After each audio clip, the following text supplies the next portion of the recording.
اسرائیل کا مغربی کنارے میں بڑا فوجی آپریشن داخلی اور خارجی راستے بند طباس میں گھر گھر چھاپے 45 فلسطینیوں کو گرفتار کر لیا گیا۔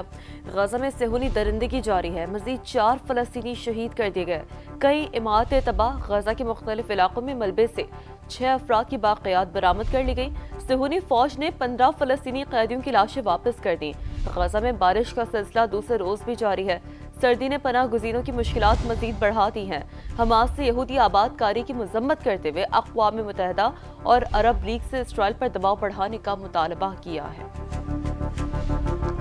دوسری جانب وزیر جنگ پیٹ ہیگسیٹ کا واشنگٹن میں 500 اضافی اہلکار تعینات کرنے کا اعلان۔ ایف بی آئی ڈائریکٹر کاش پٹیل نے کہا ہے کہ بظاہر حملہ آور ایک ہی تھا جس نے گھات لگا کر فائرنگ کی۔ یہ ہماری قومی سلامتی کا معاملہ ہے۔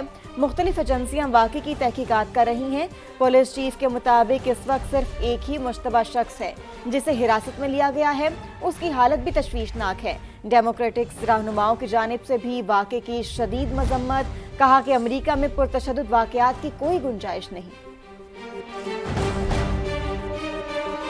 بلیٹن کا آغاز کرتے ہیں وائٹ ہاؤس کے قریب فائرنگ کی خبر سے۔ نیشنل گارڈ کے 2 اہلکار زخمی ہوئے، تشویشناک حالت میں اسپتال منتقل کر دیا گیا۔ پولیس نے ایک مشتبہ شخص کو شدید زخمی حالت میں حراست میں لے لیا۔ سیکیورٹی ہائی الرٹ ہے، وائٹ ہاؤس عارضی طور پر بند ہے۔ رونلڈ ریگن ایئرپورٹ پر آپریشن کچھ دیر معطل رہنے کے بعد دوبارہ شروع ہو چکا ہے۔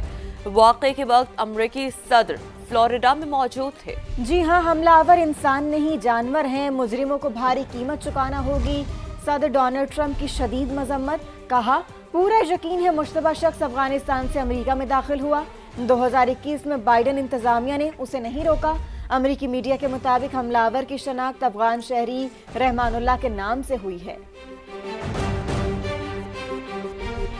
ہانگ کانگ کی رہائشی عمارت میں خوفناک آتش زدگی، اموات کی تعداد 44 ہو گئی، 41 افراد کی حالت تشویشناک، 300 کے قریب تاحال لاپتہ۔ فائر بریگیڈ کی ٹیموں نے 15 گھنٹے بعد شعلوں پر قابو پا لیا۔ تحقیقات جاری، 3 مشتبہ افراد زیر حراست۔ آگے بڑھتے ہم کو بتاتے ہیں پشاور کے نواحی علاقے متی میں 24 انچ قطر کی گیس پائپ لائن پھٹ گئی ہے۔ پشاور، سوات اور مردان کو گیس کی سپلائی میں تعطل۔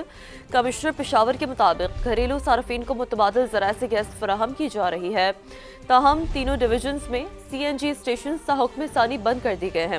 گھریلو صارفین کو بھی صرف صبح، دوپہر اور شام کو 4 گھنٹے گیس دستیاب ہوگی۔ سری ناردرن گیس حکام نے متاثرہ پائپ لائن کی مرمت کا کام ہنگامی بنیادوں پر شروع کر دیا ہے۔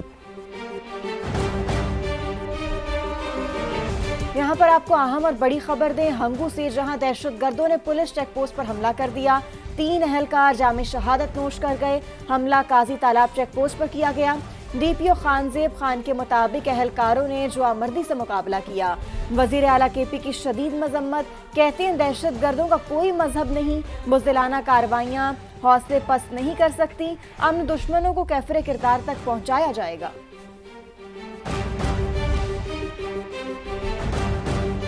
اہم خبر ہے کاغان کے بڑے ہوٹل میں اچانک آگ بھڑک اٹھی ہے۔ آگ نے پورے ہوٹل کو اپنی لپیٹ میں لے لیا ہے۔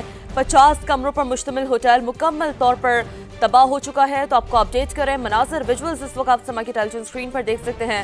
کاغان کے بڑے ہوٹل میں اچانک آگ بھڑک اٹھی ہے۔ یاد رہے کہ کاغان ایک سیاحتی علاقہ تصور ہوتا ہے، سیاح یہاں پر آتے ہیں، ہوٹل میں مقیم ہوتے ہیں۔ بات کرتے ہیں، ہمیں جوائن کیا ہے محمد فہیم نے۔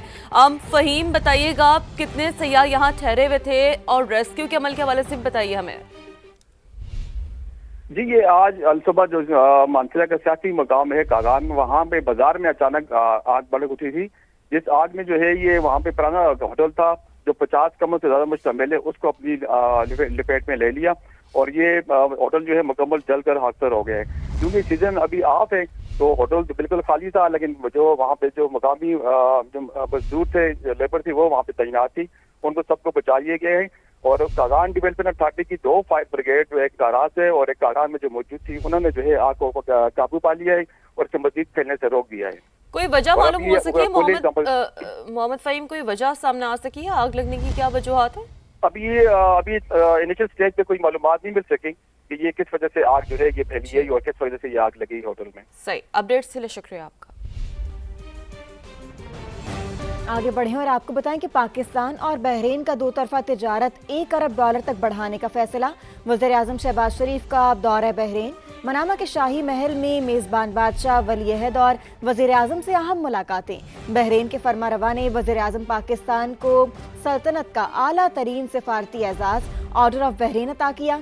सियासी, इक़्तिसादी, दिफाई और सकाफती शोबों में ताउन को मज़ीद बढ़ाने पर इत्तेफाक किया गया। बिरादर और दोस्त ममालिक से क़ुर्बतें बढ़ने और सिफारती कामयाबियों का तसलसल। वज़ीर-ए-आज़म शहबाज शरीफ की दौरा बहरीन में खुसूसी पजीराई। मनामा के शाही महल में मेज़बान बादशाह हमद बिन ईसा अल खलीफा ने आलमी सरबराहान के लिए सल्तनत के सबसे बड़े एजाज order of Bahrain first class से नवाजा। मुलाकात में बहरीन के बादशाह ने वज़ीर-ए-आज़म को बताया कायद-ए-आज़म मोहम्मद अली जिन्नाह ने बहरीन की कानूनी नुमाइंदगी की। तारीखी रिकॉर्ड में मौजूद दस्तावेजात के मुताबिक मोहम्मद अली जिन्नाह बहरीन के वकील रहे। इससे पहले कसरुल क़ुज़ैबिया पहुँचने पर वज़ीर-ए-आज़म का पुरतपाक इस्तकबाल गार्ड ऑफ ऑनर पेश किया गया। शाही महल में ही शहबाज शरीफ की बहरीन के वली-ए-अहद वज़ीर-ए-आज़म शहजादा सलमान बिन हमद अल खलीफा समेत आला हुक्काम से मुलाकात हुई। नायब वज़ीर-ए-आज़म इसहाक डार और वफाकी वज़रा भी मौजूद थे। फरीक़ैन का आलमी फोरम पर बाहमी ताउन मज़ीद मजबूत बनाने के अज़्म का अयादा। बाहमी तिजारती हुजूम को $550 मिलियन से बढ़ाकर आइंदा 3 साल में $1 अरब तक ले जाने पर इत्तेफाक। दिफाई, साइबर सिक्योरिटी, तरबियत और मालूमात के तबादले में दो तरफा ताउन बढ़ाया जाएगा। वज़ीर-ए-आज़म का बहरीन की तामीर और तरक्की के लिए मज़ीद हुनरमंद अफरादी क़ुव्वत फराहम करने का अज़्म। बहरीनी सरमायाकारों को कसीरुल जहती मौक़े तलाश करने की दावत दी। कराची, गवादर और खलीफा बिन सलमान पोर्ट में पोर्ट टू पोर्ट राब्ते बढ़ाने की भी तजवीज़ दे दी। मुलाकात में गजा की सूरत हाल, जंग बंदी समेत हालिया पेशरफ्त पर भी तबादला ख्याल किया गया। कौमी सलामती का तहफ़्फ़ुज़ हर कीमत पर पाकिस्तान की सालमियत पर कोई समझौता नहीं होगा। फील्ड मार्शल सैयद आसिम मुनीर कहते हैं, हमारी सबसे बड़ी ताकत कौमी यकजहती है। दुश्मनों के तमाम मज़मूम अज़ाइम नाकाम बनाएंगे। नेशनल सिक्योरिटी वर्कशॉप के शुरका से मुलाकात में गुफ्तगू करते हुए फील्ड मार्शल ने कहा कि बैरूनी हिमायत याफ्ता दहशतगर्दी और मालूमाती जंग के पेचीदा चैलेंजेस दरपेश हैं, लेकिन अफ़वाज पाकिस्तान और इंटेलिजेंस इदारे कौमी सलामती के तहफ़्फ़ुज़ के लिए पुरज़्म हैं। पाक फौज वफाकी और सूबाई हुकूमतों से भरपूर ताउन जारी रखेगी। कुछ मौसम की बात करते हैं। लाहौर में फ़िज़ाई आलूदगी बदस्तूर बरकरार है। शहर की फ़िज़ा धुंधला गई है। एयर क्वालिटी इंडेक्स खतरनाक हद तक बढ़ चुका है। फ़िज़ाई आलूदगी और मौसम के हवाले से क्या तफसीलात हैं, जानेंगे समा के नुमाइंदे अंस ज़फ़र से। जी अंस, बताइए। जी बिल्कुल, लाहौर की फ़िज़ा इस वक्त काफ़ी ज़्यादा धुंधली दिखाई दे रही है, क्योंकि शहर में इस वक्त एयर क्वालिटी इंडेक्स की मजमूई शरह 210 रिकॉर्ड की जा रही है। शहर के मुख्तलिफ इलाकों में एयर क्वालिटी इंडेक्स की शरह इंतहाई ख़तरनाक हद तक पहुँच चुकी है। सबसे ज़्यादा आलूदा इलाका इस वक्त सिविल सेक्रेटरीट के तरफ का इलाका है, जहाँ पर 722 आलूदगी की शरह रिकॉर्ड की जा रही है, जबकि काना 9 के इलाके में 687 एयर क्वालिटी इंडेक्स की शरह रिकॉर्ड की जा रही है और कैंट के तरफ में 555 रिकॉर्ड की जा रही है। के लिए इंतहाई गैर मौजू है। जबकि दूसरी जानिब पंजाब के दीगर शहर जिनमें गुजरांवाला और फैसलाबाद में, गुजरांवाला में भी 435 और फैसलाबाद में 392 इस वक्त एयर क्वालिटी इंडेक्स की शरह रिकॉर्ड की जा रही है। बढ़ती हुई स्मोक जो है वो शहरियों के लिए संगीन ख़तरा भी बन सकती है और महकमा माहौलियात ने शहरियों को तजवीज़ दी है कि वो एहतियाती तदाबीर ज़रूर इख्तियार करें, गैर ज़रूरी सफ़र से भी इज्तनाब करें और महकमा माहौलियात और हुकूमत पंजाब की जानिब से स्मोक के तदारुक के मुख्तलिफ इक़दामात भी किए जा रहे हैं। शहर के मौसम के हवाले से बात की जाए तो लाहौर शहर में इस वक्त मौसम भी काफ़ी सर्द महसूस किया जा रहा है। शहर में इस वक्त टेम्परेचर 8 डिग्री सेंटीग्रेड है। आज ज़्यादा से ज़्यादा टेम्परेचर 22 डिग्री सेंटीग्रेड तक जाने का इम्कान है। जी, अब आपको बताएं कि बेघर लोगों के लिए अपनी ज़मीन अपना घर प्रोग्राम के तहत पंजाब भर में 2000 अफराद को रिहायशी प्लॉट मिल गए। सदर मुस्लिम लीग नून नवाज शरीफ ने कुरानदाजी का इफ्तिताह किया, खुशनसीब अफराद से गुफ्तगू की, मुबारकबाद दी। लाहौर से अब्बास नकवी रिपोर्ट कर रहे हैं। अपनी जमीन अपना घर प्रोग्राम की कुरानदाजी। सदर नून लीग नवाज शरीफ ने डिजिटल इफ्तिताह किया। वज़ीर आला पंजाब मरियम नवाज भी हमरा थीं। अटक की रुखसाना बीबी और मंडी यजमान की मेरो माई को फोन पर मुबारकबाद दी। दोनों खवातीन ने नवाज शरीफ और मरियम नवाज का शुक्रिया अदा किया, ढेरों दुआएं दी। वज़ीर आला पंजाब मरियम नवाज ने कहा, खोखले नारे नहीं, वादों की हकीकी ताबीर पेश कर रहे हैं। 3 मरले का मुफ्त प्लॉट हासिल करने वाले घर बनाने के लिए 15 लाख कर्ज हासिल कर सकते हैं, जो 9 साल में 14,000 माहाना आसान इक़साद में अदा करना है। पहले मरहले के लिए 2,57,000 से ज़ायद दरख्वास्तें मौसूल हुई। स्क्रूटनी कमेटी ने 18,308 को कुरानदाजी का अहल करार दिया। अब्बास नकवी, समा, लाहौर।